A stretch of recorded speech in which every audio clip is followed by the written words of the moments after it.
Merci, Monsieur le Président, Monsieur le Ministre, mes chers collègues. Vous le savez, la grêle cause chaque année d'importants dégâts, notamment sur les habitations, mais surtout sur les exploitations, notamment agricoles, les vignes. Avec le dérèglement climatique, ces épisodes deviennent de plus en plus fréquents et de plus en plus violents.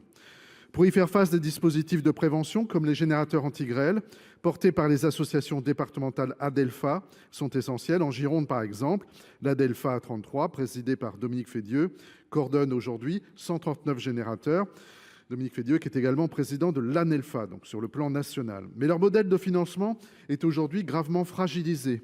Le département de la Gironde a récemment voté une subvention supplémentaire de 20 000 euros, portant à 55 000 euros son soutien pour 2025. Un geste fort dans un moment critique et difficile pour les finances des départements, comme ça a été évoqué précédemment, et ce, dans une crise viticole particulièrement grave, puisque le département de la Gironde est un des plus touchés également sur le plan national. Les collectivités, en particulier la région Nouvelle-Aquitaine, prennent leurs responsabilités, mais qu'en est-il des autres acteurs ?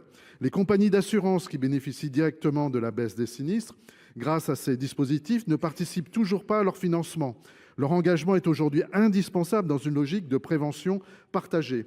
Et il y a quelques jours, le préfet de région a pris une initiative utile en réunissant un comité de financeurs, demande que nous sommes plusieurs à porter au niveau national. Mais ce comité s'est tenu sans les assureurs, sans les parlementaires, pourtant directement concernés par ces enjeux de prévention.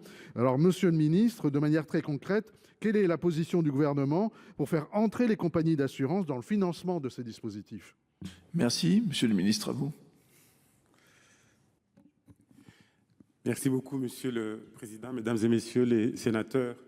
Monsieur le sénateur Hervé Gillé, tout d'abord, je vous prie d'excuser l'absence de Madame la ministre de l'Agriculture, actuellement en déplacement au Parlement européen dans le cadre de ses efforts pour faire valoir la position de la France sur l'accord Mercosur.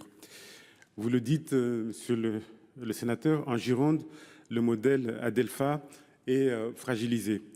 Il appartient désormais, compte tenu de cette fragilisation, aux acteurs locaux d'en redéfinir les bases afin d'assurer sa pérennité.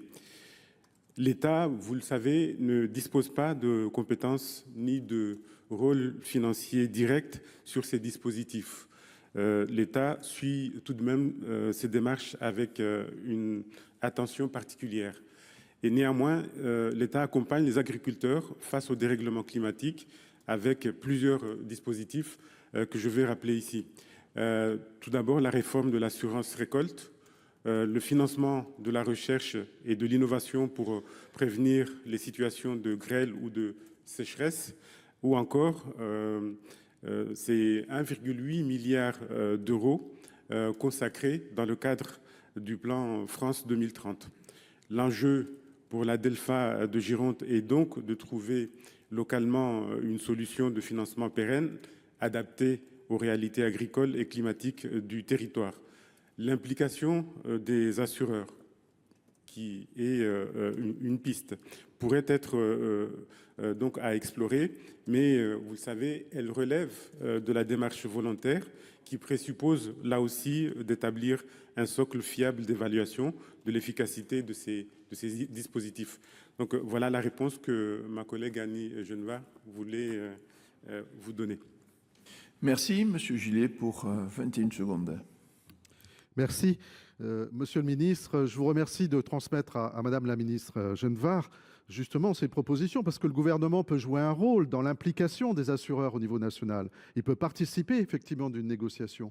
On est là dans une politique préventive et les assureurs, en fait, en sont les bénéficiaires, parce qu'il y a moins de risques quand ces moyens sont effectivement mis en œuvre. Et puis, par ailleurs, on pourrait aussi trouver des solutions d'appui et d'accompagnement, notamment de défiscalisation, pour augmenter la cotisation aussi des usagers et notamment des viticulteurs. Donc, il y a aussi des solutions à trouver au sein même du gouvernement. Je vous remercie de transmettre ce message auprès de la ministre. Merci.